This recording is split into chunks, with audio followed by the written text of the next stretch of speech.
Mercados, bonos, acciones y las claves para invertir mejor en El Inversor Bolsero.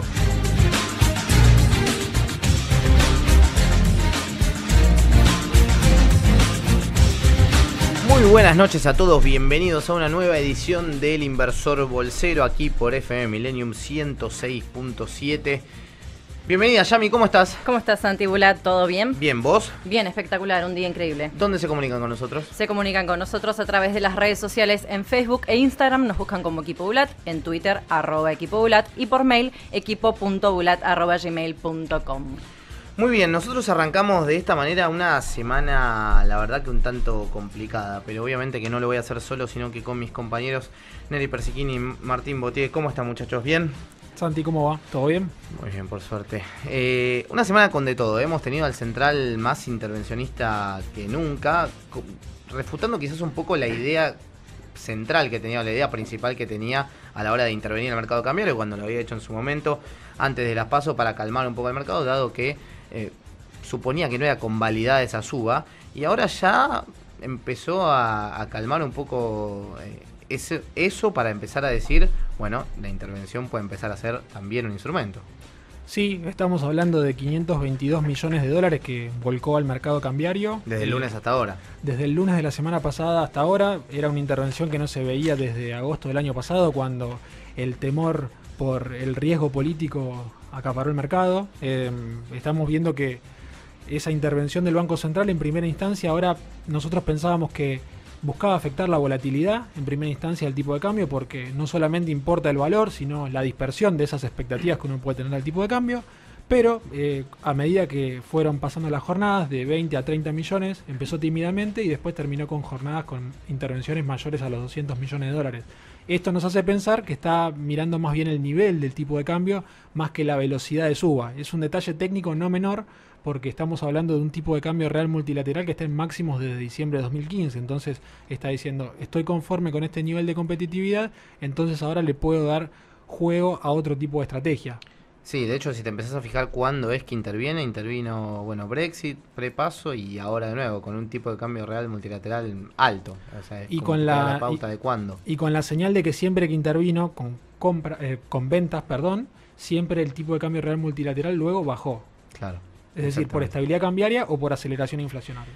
Quizás la frase que a mí más me llama la atención en el comunicado de política monetaria, en el cual queda 27-25 la tasa estable en este caso, el Banco Central ratifica su esquema de flotación cambiaria con intervenciones ocasionales como complemento de su política monetaria ante dinámicas disruptivas capaces de alterar la marcha de la inflación o de generar efectos negativos en las condiciones financieras.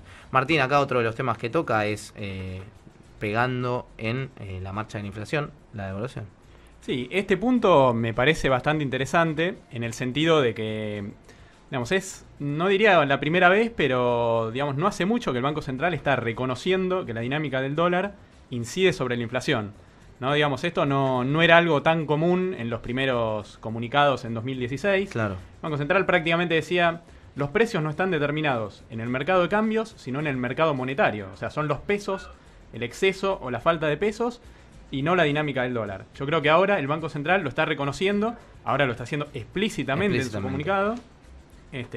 Lo venía de alguna manera implícitamente, y me parece que nos vamos a tener que acostumbrar a esto. El Banco Central, incluso ya desde 2016, argumentaba que iba a intervenir, estaba en un esquema de flotación libre, pero con intervenciones en episodios de volatilidad. Me parece que ahora, más que un episodio de volatilidad, lo que estamos viendo es un Banco Central o una política económica que, de cara a las paritarias, con los aumentos de tarifas que están presionando sobre la inflación, no le está gustando un dólar, digamos, muy por arriba de 20.50, 20.60, que son niveles, techos, que se han tocado esta última semana. En virtud de lo que estás diciendo, Martín, mi sensación es que por un momento el tipo de cambio se transformó, se puso otro traje. En vez de ser, si se quiere, un instrumento casual, pasó a ser un fin en sí mismo. No sé si me seguís en esa línea. Sí, digamos, pasa a ser un fin en sí mismo en el sentido de que, si entiendo por ahí el punto a donde vas, el Banco Central y más que nada la política económica no estaba cómoda con el equilibrio dólar-tasa, ¿no? Digamos que teníamos hasta diciembre con un dólar en 17.30 y una Levac en 29. hoy estamos con un dólar 3 pesos arriba y una Levac casi 3 puntos abajo. Claro. ¿No? Y pensándolo un poco en el sentido del tipo de cambio como un instrumento, yo no diría que esté funcionando como funcionó en los últimos años, hasta 2015 si querés, como un instrumento, como un ancla antiinflacionaria, pero creo que con las tarifas moviéndose y de cara a las paritarias, que el gobierno intenta usarlas como ancla, por lo menos desde el lado de las expectativas, creo que el dólar ahora se está transformando en un ancla. Sí, es verdad, y ya, bueno, esta es una de las jornadas en las cuales no intervino el central y, bueno, en este caso termina para arriba el dólar, que el minorista termina en 20.61 y el mayorista en 20.24, un aumento de 0.35 y 0.10 respectivamente para cada caso. Hablando de paritarias, es un tema interesante y creo que seguir de cerca como un ancla nominal, en el cual es comercio, una de las paritarias quizás más fuertes y que más marca el camino de cuál va a ser el sendero de las demás paritarias a la hora de cerrar. Cierra con esta ya no cláusula gatillo, en la cual ya el Ministerio de Trabajo había dicho, el gatillo es una opción, no necesariamente hay que utilizarla para la recomposición de los salarios.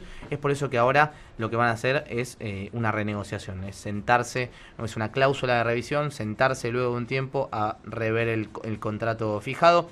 Luz y Fuerza cerró con un 15% de aumento y Comercio también lo hizo en 2 tramos diferentes.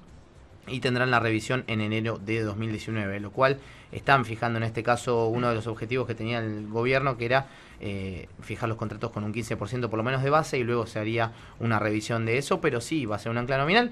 Y lo hablábamos hoy con vos, Neri, también, ¿qué impacto puede tener en el consumo? Sí, que quería y en el crecimiento. Y en el crecimiento, sí. Antes quería hacerte un punto que con esto el gobierno, fijar 15% y después abrir un espacio para la charla, está matando 2 pájaros de un tiro. Por un lado, saca de la escena el fenómeno de indexación, ese componente inercial de la inflación, claro, que los economistas exacto. siempre vemos. Y por otro lado, se está evitando cortar los contratos, la duración de los contratos, otro componente que suele ponerle nafta a la inflación. Entonces me parece que con este pequeño acuerdo, con este pequeño acuerdo semántico, si se quiere, está avanzando muchísimo en materia de expectativas.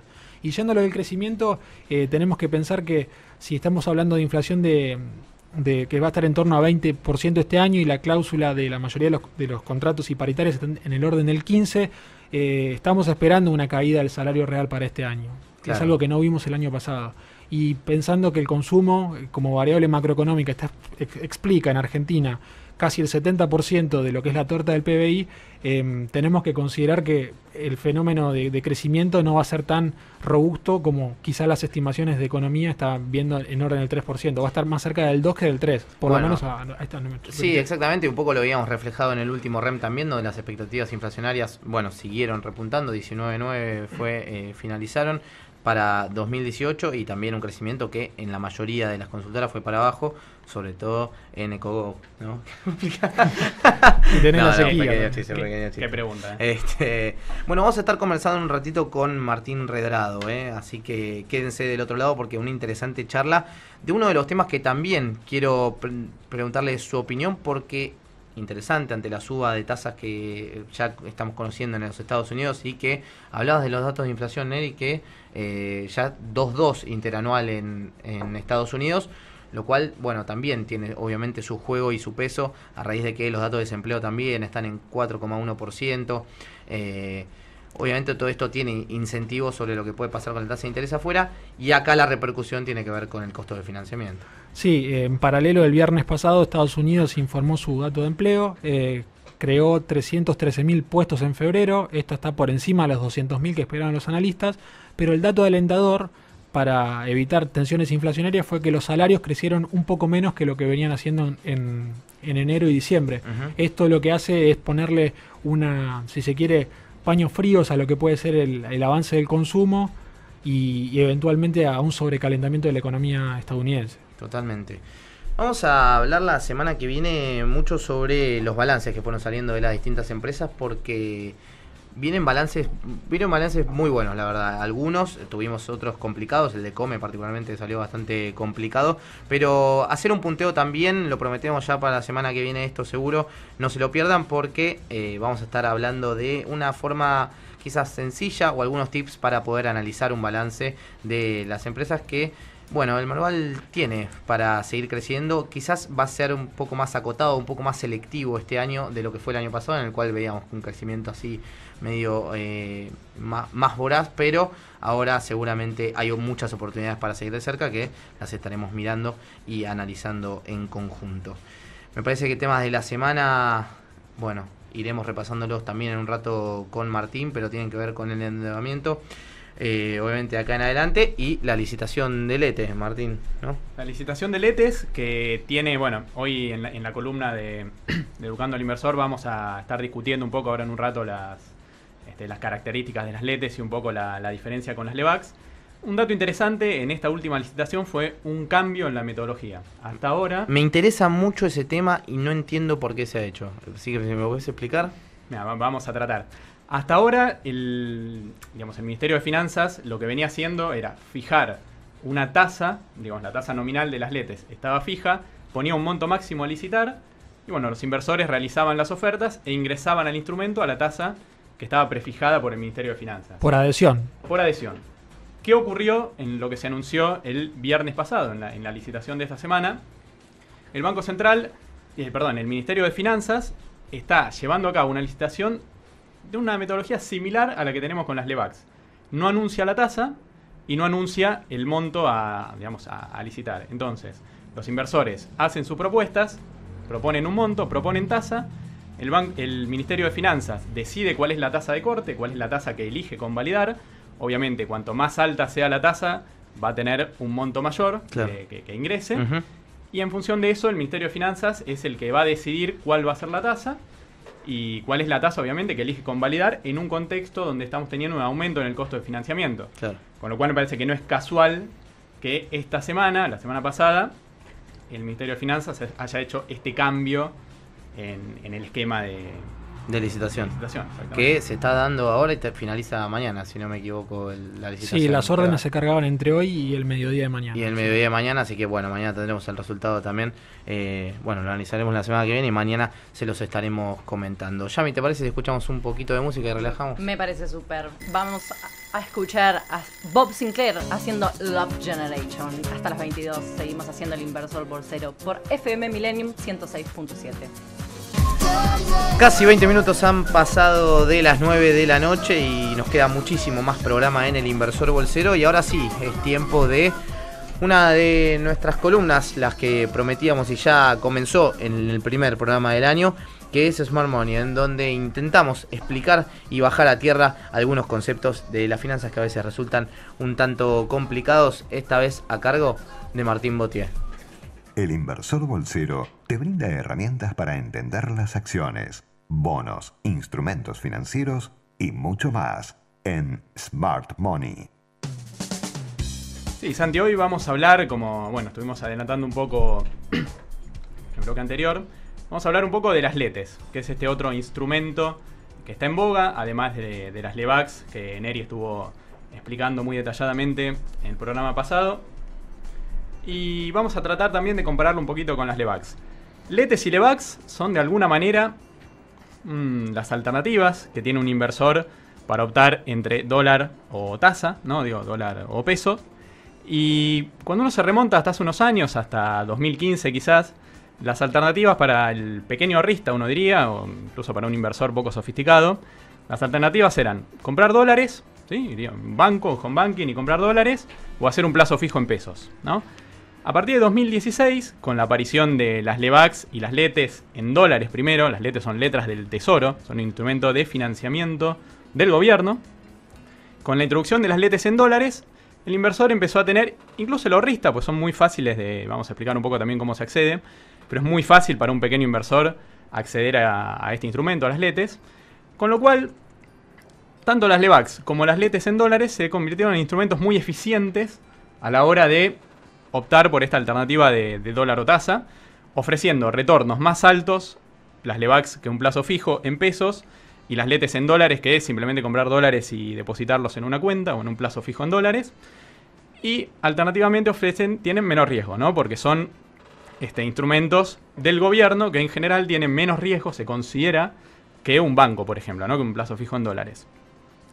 Con lo cual, para explicar un poco, digamos, cómo funcionan las LETES, a diferencia de las LEBACs, que las LEBACs son instrumentos estandarizados, que tienen mucha liquidez en el mercado secundario, que eso lo da el Banco Central. A diferencia de eso, las LETES no son instrumentos estandarizados, con lo cual, y esto es para que lo tenga en cuenta el inversor, ¿no? Para el pequeño ahorrista, para ingresar a las LETES, son instrumentos que cuando uno ingresa es muy difícil desarmar la posición, ¿no? Digamos, las LETES en general son instrumentos de plazos menores a un año, que consideran una maturity menor a un año, con lo cual, cuando el inversor ingresa, tiene que entender que probablemente va a tener inmovilizados los dólares en la LETE durante el plazo de la inversión. No es algo que pasaría con una LEBAC, por ejemplo. No es algo que pasaría con una LEBAC, y eso es un punto a tener en cuenta. Muy bien, perfecto. Ahora bien, ¿cuál es la ventaja? Ya dijimos la desventaja. ¿Cuál es la ventaja de la LETE por sobre la alternativa tradicional en la Argentina, que es simplemente comprar dólares? Por un lado, la ventaja obvia es que las LETES ofrecen una tasa de retorno. En la última licitación de LETES, y dependiendo del plazo, el retorno era una tasa nominal anual de entre 2,8 y 3,1% anual. Esa era la tasa. Y otra ventaja muy interesante que muchos ahorristas, digamos, no la conocen.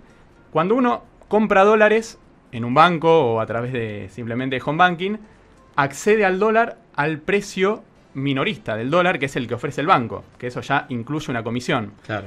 Cuando uno suscribe LETES al precio mayorista, el que se llama el tipo de cambio de referencia del Banco Central, que suele estar alrededor de 1 o 1,5% por debajo del precio minorista que ofrece un banco. Bien. De hecho, para hacer simplemente una comparación, esta licitación de LETES que comentábamos en el bloque anterior, si un inversor ingresa con pesos, suscribe con pesos el ¿Puede instrumento, suscribir en pesos o en dólares? lo puede suscribir en pesos o en dólares. Bien. Si lo hace con pesos, ingresa al tipo de cambio mayorista de hoy, que hoy cerró en 20.19. Es el tipo de cambio promedio mayorista de hoy. Bien. Si ese mismo inversor iba a un banco y compraba dólares hoy, los pagaba 20.45, que es el cierre del Banco Nación. Perfecto. ¿No? 1,3% por encima.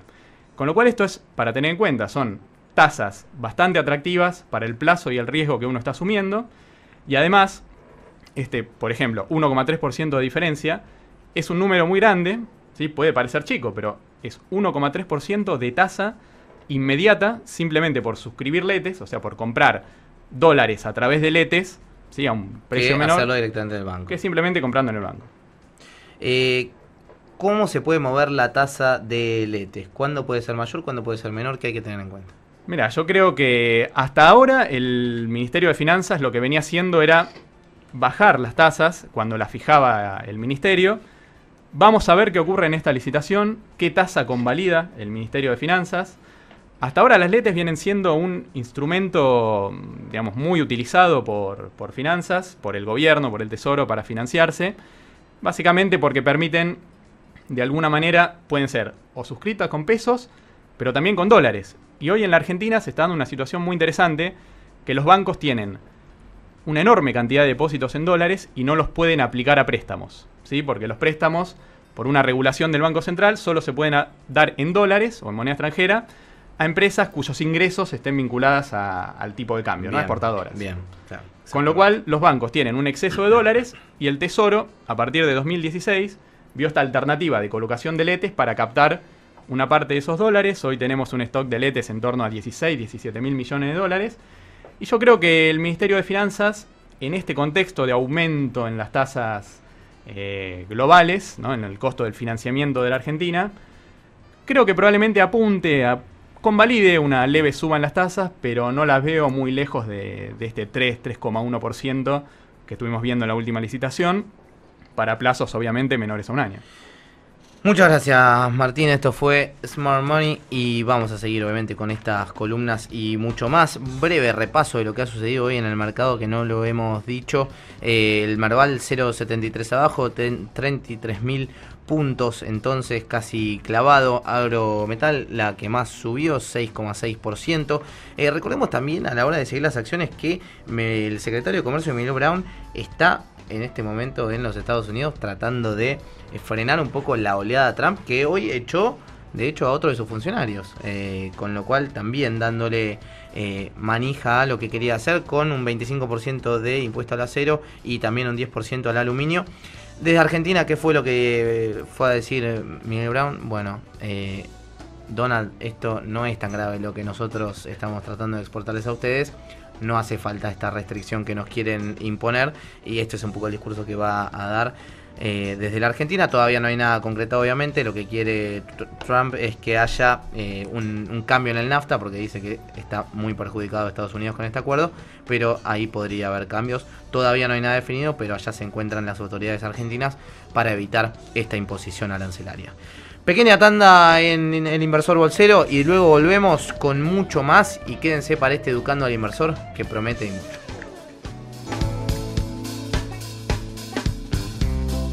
Tiempo de publicidad en Millennium. El auto más premiado de Europa. Nuevo Alfa Romeo Giulietta 2017. Con un motor turbo de 170 caballos. Caja automática de doble embrague. Selector de manejo lluvia o piso seco. Seguridad activa y pasiva. Nuevos tapizados de cuero Milano y el máximo nivel de equipamiento. Alfa Romeo Giulietta, el auto más premiado de Europa. Senza cuore, saremo solo macchine. La droga no discrimina. Solos, nunca pudimos. Juntos, lo estamos logrando. Somos adictos en recuperación. Narcóticos Anónimos. Libre, gratuito y confidencial. www.na.org.ar. Teléfono 0800 33 34 720. Podemos ayudarte. ¿Sabías que Argentina es el principal exportador de franquicias de América Latina? Conoce más del sistema de franquicias nacional. Conoce la AMF, Asociación Argentina de Marcas y Franquicias. Una institución que nuclea marcas y franquicias nacionales e internacionales. Somos la voz del franchising. Ingresá a www.aamf.com.ar o llamanos al 4311-4009 y conoce los beneficios de ser miembro. Una Pascua inolvidable en Mar del Plata es una Pascua en Torres de Manantiales. 5432-4444. Toquinho y Banda vuelve a la Argentina. Sábado 16 de junio, Teatro Ópera Orbis. La máxima leyenda del bossa nova se presenta en la calle Corrientes para revivir los éxitos de la fusa y la música popular brasilera. Entradas en venta por sistema Ticketek o en las boleterías del teatro. Toquinho y Banda en Buenos Aires. 16 de junio, Teatro Ópera. Auspicia Millennium FM 106.7. Marmot Producciones. Fin de espacio publicitario. Acompañándote. Millennium. Las palabras para descubrir tus sentimientos.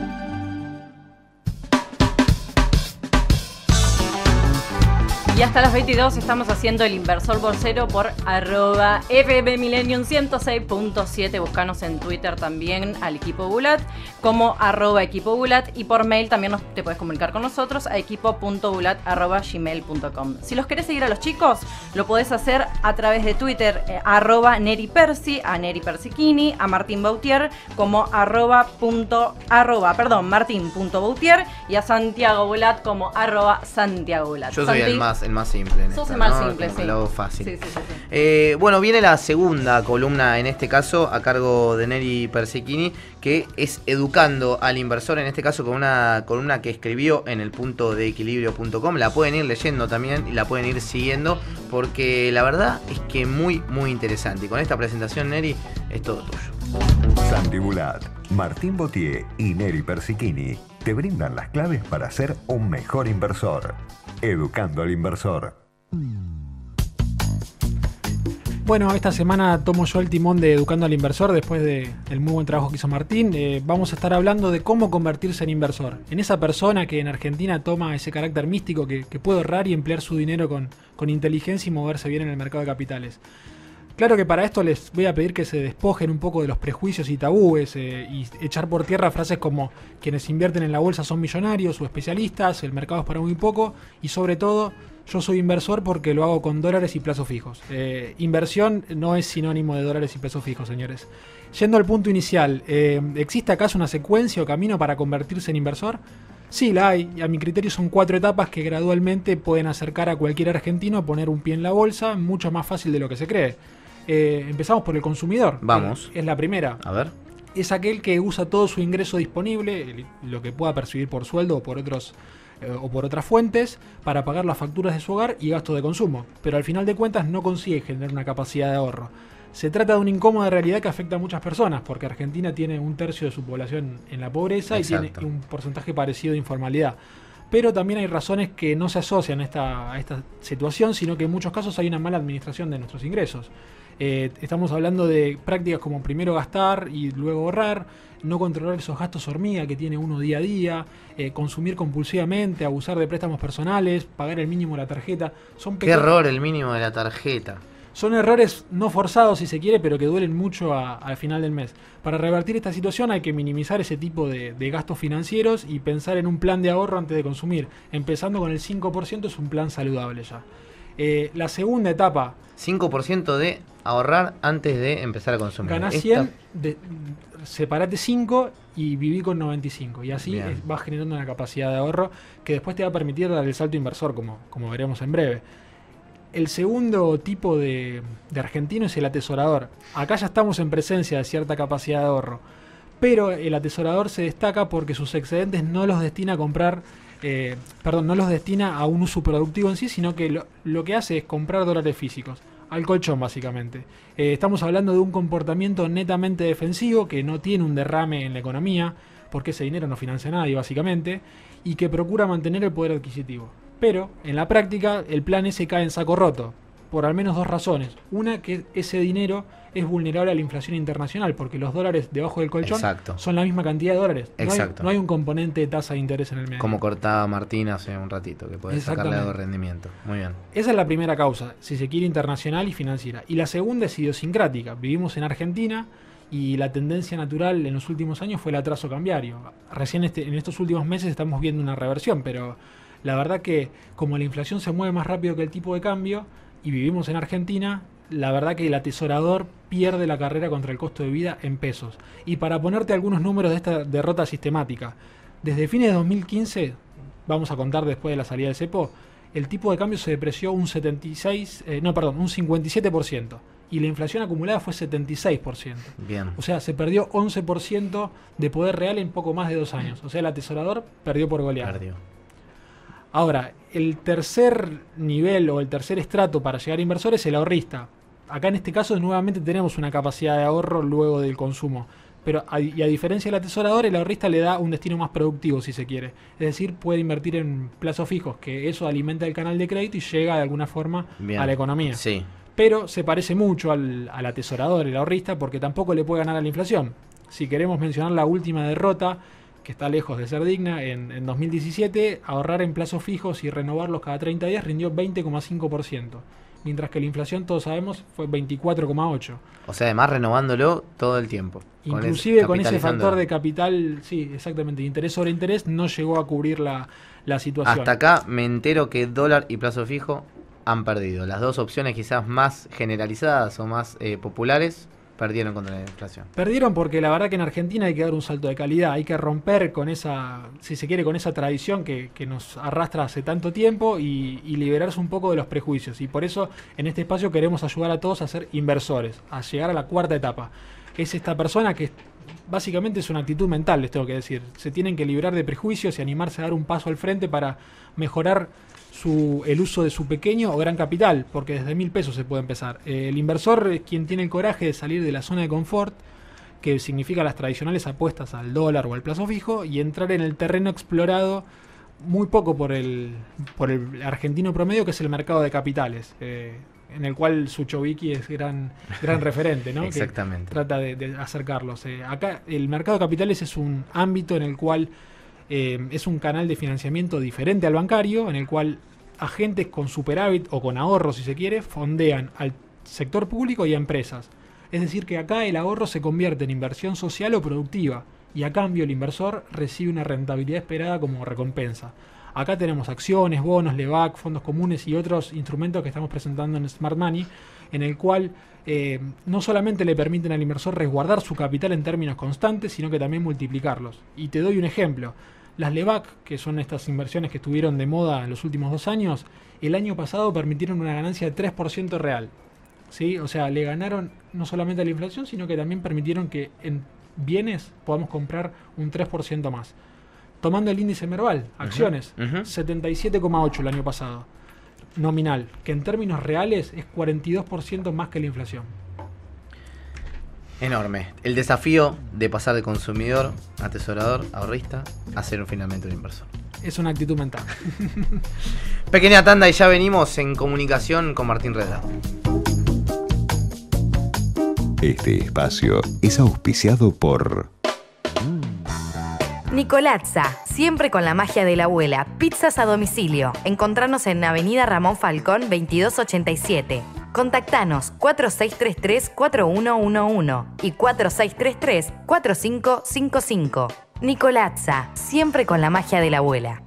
Sashimilla es el lugar ideal para disfrutar de una cena en pareja o con amigos. Calidad y frescura garantizada por pescadería propia. Sushi hecho por japoneses. De lunes a sábados, México 1965. Estacionamiento sin cargo. Reservas al 4941-8960. Facebook /Sashimilla. Instagram @SashimillaRestó. Twitter @Sashimilla_. Baco Club, club privado de vinos, nos cuenta que en el mes de la vendimia nos invita el miércoles 15 de marzo a un evento imperdible en el que se degustarán a ciegas las 2 variedades más emblemáticas del mundo del vino, Malbec y Cabernet Sauvignon. Información y reservas, escribir a bacoclub@bacoclub.com.ar. Random House te presenta Novelnomics de Juan Carlos de Pablo. Novelnomics ya está en librerías. Delivery de alimento balanceado premium para perros y gatos. Siempre tenemos stock disponible, envío gratis en el día y con atención personalizada. No te quedes sin alimento. Contactanos ahora por WhatsApp al 15 5503 4488. Javier. Speakers Bulat, los oradores más destacados del país sobre economía, política, innovación, liderazgo, género, historia, conocen puntos importantes para inspirar y potenciar tus equipos. Organiza tus conferencias, workshops o encuentros con Speakers Bulat, eventos que se convierten en toda una experiencia. Encontranos en www.speakersbulat.com. En 111 elegí lookearte con diseños originales hechos para vos. Encontranos en Arce 981, Gurruchaga 1794 y en Punta del Este en la barra O. 111, calidad y diseño en prendas únicas y exclusivas. La economía del siglo XXI cambió. Informate con el inversor bolsero.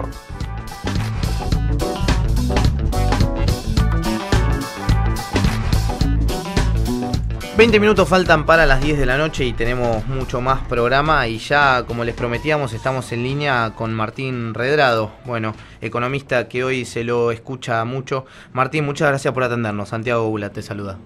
Santiago, ¿cómo estás? Gusto escucharte. Muy bien, muchas gracias.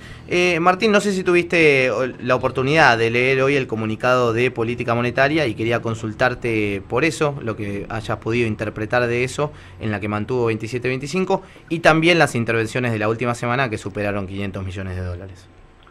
Sí, hubo varios mensajes en el comunicado del Banco Central. El primero, la preocupación por la tasa de inflación de febrero, que está por encima de los niveles de enero, como todos los economistas profesionales esperábamos, pero bueno, está el reconocimiento implícito de cómo han variado hacia arriba las expectativas de inflación y también algo que era importante, que es que el Banco Central comunique por qué está interviniendo en el mercado y por qué lo está haciendo de esta manera, toda vez que siempre había hablado que iba a tener intervenciones esporádicas cuando existían disrupciones de mercado. Bueno, el central entiende que hoy por hoy el tipo de cambio está influenciando en la tasa de inflación también, y por lo tanto podemos esperar que intervenga para poder mantener el tipo de cambio en estos niveles, por lo menos por el momento. ¿Estás de acuerdo o estás en línea con la tasa que están sosteniendo, más allá hablando de ahora el ancla que están tratando de poner vía la venta de dólares, pero con la tasa de política monetaria? Porque hay algunos economistas también que plantean la posibilidad de controlar agregados monetarios, pero evidentemente la tasa sería otra. Sí, sin duda yo caracterizo este momento de la economía argentina como en un proceso de transición. Esto quiere decir que todavía no tenemos una economía que está estabilizada, que tiene precios todavía con fuertes distorsiones, y por lo tanto querer utilizar en este momento de la economía argentina, con esta transición hacia un sendero de equilibrio que nos va a llevar bastante tiempo, sobre todo porque tenemos una política económica gradual y además divergente en términos de dónde está la política fiscal, dónde está la política monetaria, dónde está la política salarial. Lo que tenemos entonces es la necesidad de darnos cuenta que la tasa de interés no es una herramienta válida para poder anclar las expectativas inflacionarias. Yo creo que se le ha pedido mucho a la tasa de interés, sobre todo un instrumento solo no puede trabajar para poder anclar las expectativas de inflación. Entiendo además que una economía en transición tiene que controlar los agregados monetarios, porque por una parte vos tenés una tasa de interés real positiva y los agregados monetarios medidos por billetes y monedas en circulación, más los depósitos a la vista, es decir, lo que llamamos M2 privado, es decir, de la gente, que está creciendo a casi el 31% anual. Con lo cual, descreer o no mirar los agregados monetarios en una economía en transición, me parece que es un serio error. Martín, habla Neri Persichini, un gusto saludarte. ¿Cómo estás? Muy bien. Quería preguntarte, son 7 días con ventas que ascienden a 522 millones de dólares en el mercado cambiario por parte del central. Si uno se atiene al manual de Inflation Targeting, dice que el tipo de cambio tiene que ser flexible y que el Banco Central solamente interviene cuando el mundo se complica. Viendo lo que pasó últimamente, el mundo no se complicó tanto, si bien hubo cierto, como se dice, modo risk on, que los inversores asustan y le dieron un poco la espalda a Argentina, especialmente después del 28D, no se complicó tanto. En este contexto, recientemente acuñaste el término flotación confusa. ¿Qué debería hacer el Banco Central en esta economía de transición para darle un poco más de certidumbre al mercado? Bueno, a mi juicio hay que hacer política anticíclica en este momento. Anticíclica significa que necesitas a un Banco Central que esté comprando cuando el público esté vendiendo dólares y esté vendiendo dólares cuando la gente necesita comprar, ¿no? Es decir, hacer una política de amortiguar las tendencias hacia un lado o hacia el otro.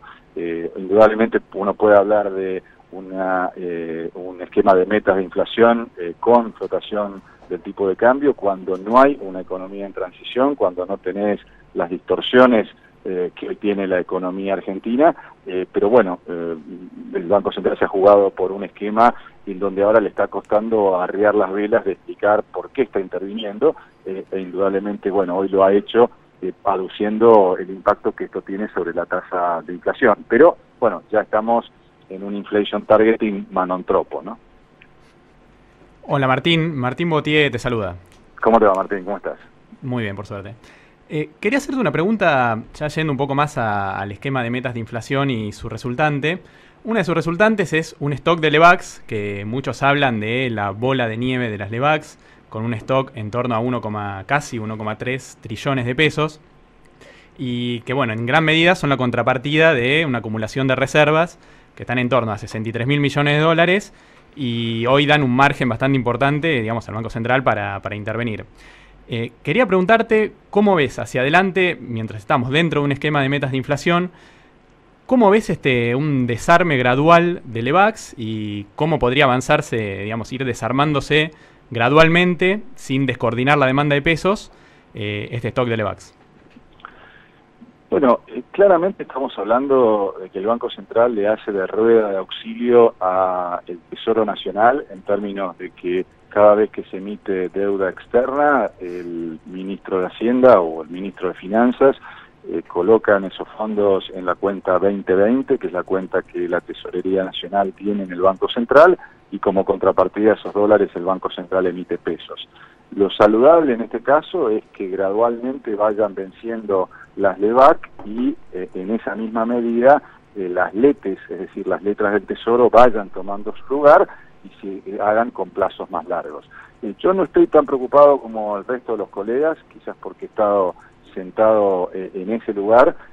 Bueno, cuando yo me fui había nada menos, había menos del 10% del total de las LEBAC que hay ahora, ¿no? En 2010 yo dejé 100.000 millones de pesos de LEBAC, con lo cual, digo, realmente multiplicarse por 12, como vos decís, es un número realmente muy fuerte, pero también lo ha señalado, del lado del activo vos tenés las reservas del Banco Central, por lo tanto, si hubiera alguna tendencia, que no la veo en el horizonte, pero si hubiera alguna tensión, el Banco Central tendría que cambiar esas LEBAC por los dólares y bueno, y tiene los dólares suficientes como para hacer frente a esas LEBAC. De hecho, algo que se ha logrado en estos meses es evitar, bueno, la bicicleta financiera o llamado carry trade, de gente que viene con dólares, se coloca en LEBAC y luego sale a los 4, 5, 6 meses con ganancias realmente inéditas y que no se comparan en el mundo en dólares. Con lo cual, digo, lo razonable sería que las LETES vayan tomando el lugar de las LEBAC y lo hagan con un plazo más largo,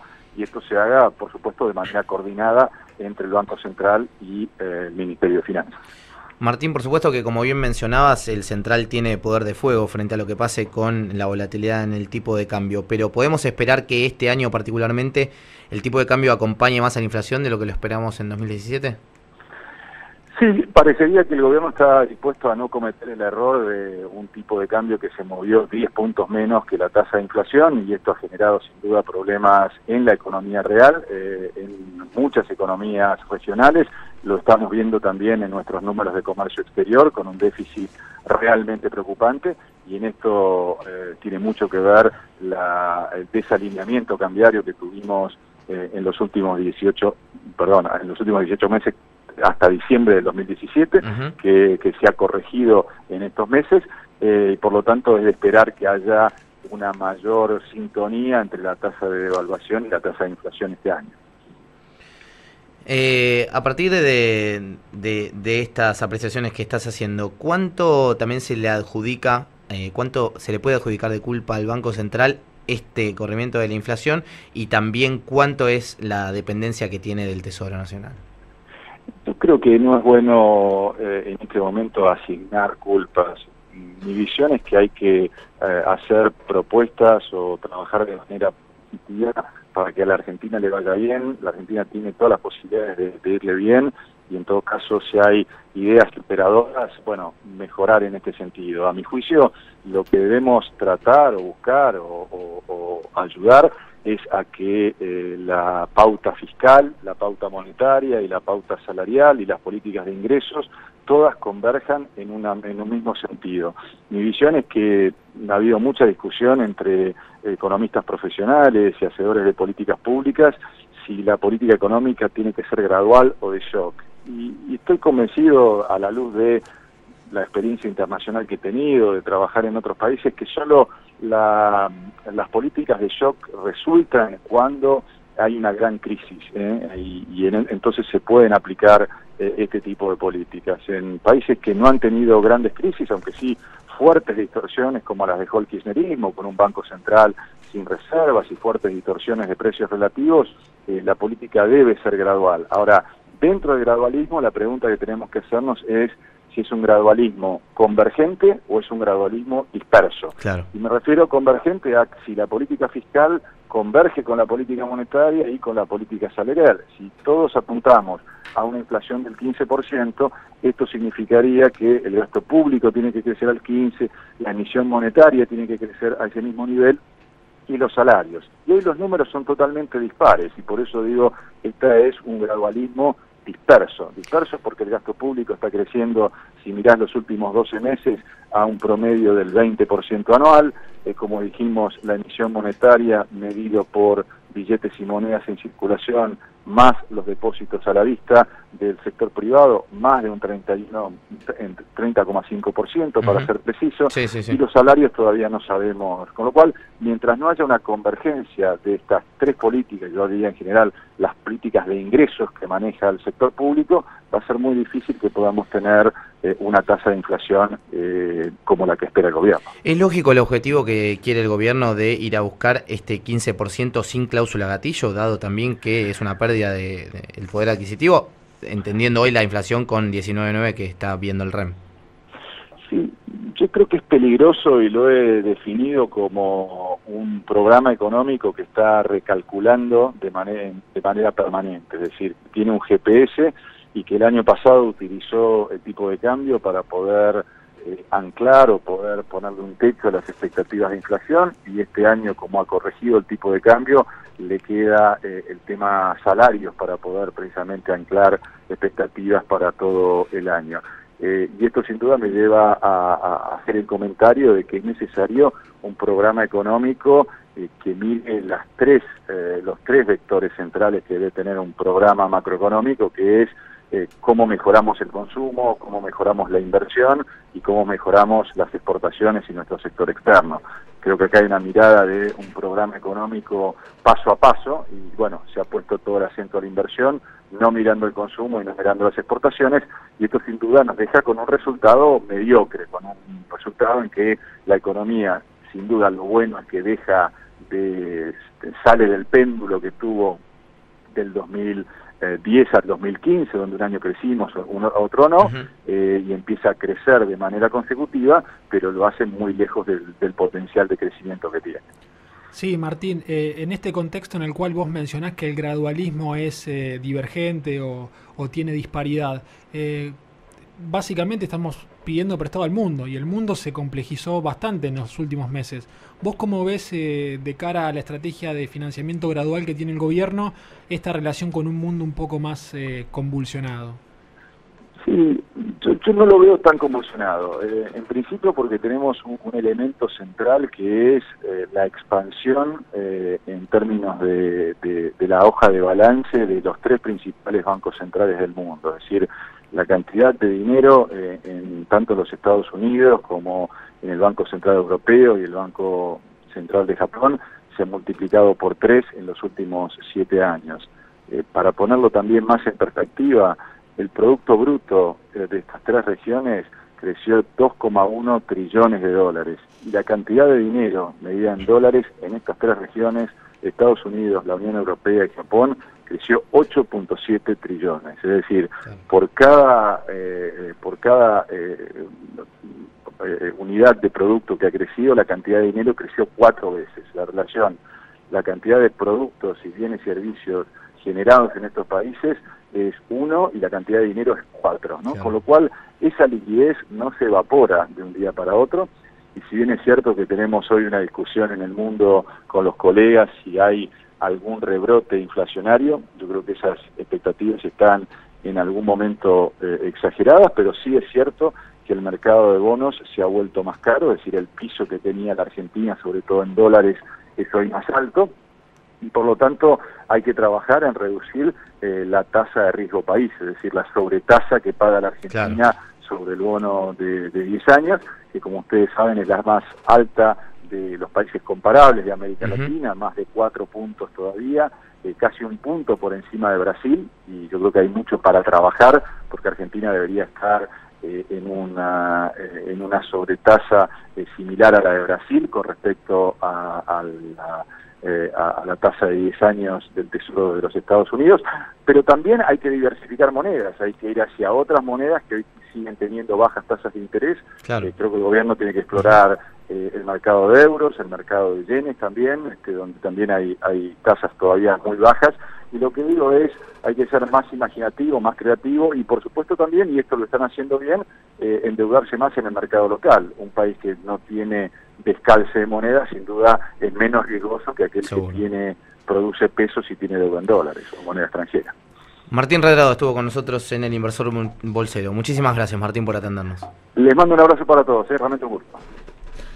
Bueno, linda nota, la verdad, muchos conceptos que quedan y también para ir repensando y pensando las columnas. Yami, ¿se comunican con nosotros dónde? ¿Cómo lo hacen? A través de las redes sociales, en Facebook e Instagram nos buscan como Equipo Bulat, en Twitter @Equipo Bulat y por mail equipo.bulat@gmail.com. Déjame recordarles que también el Equipo Bulat cuenta con un newsletter semanal que pueden entrar y ver las notas que escriben los especialistas que trabajan con nosotros y algunos invitados sobre negocios, finanzas, economía y otros temas vinculados a la temática. La página es www.elpuntodeequilibrio.com. Creo que no nos queda demasiado más tiempo. Bueno, muchachos, muchas gracias. Muy buen programa el de hoy, la verdad. Mucho. ¿Qué prometemos para la semana que viene, Neri? Recordemos.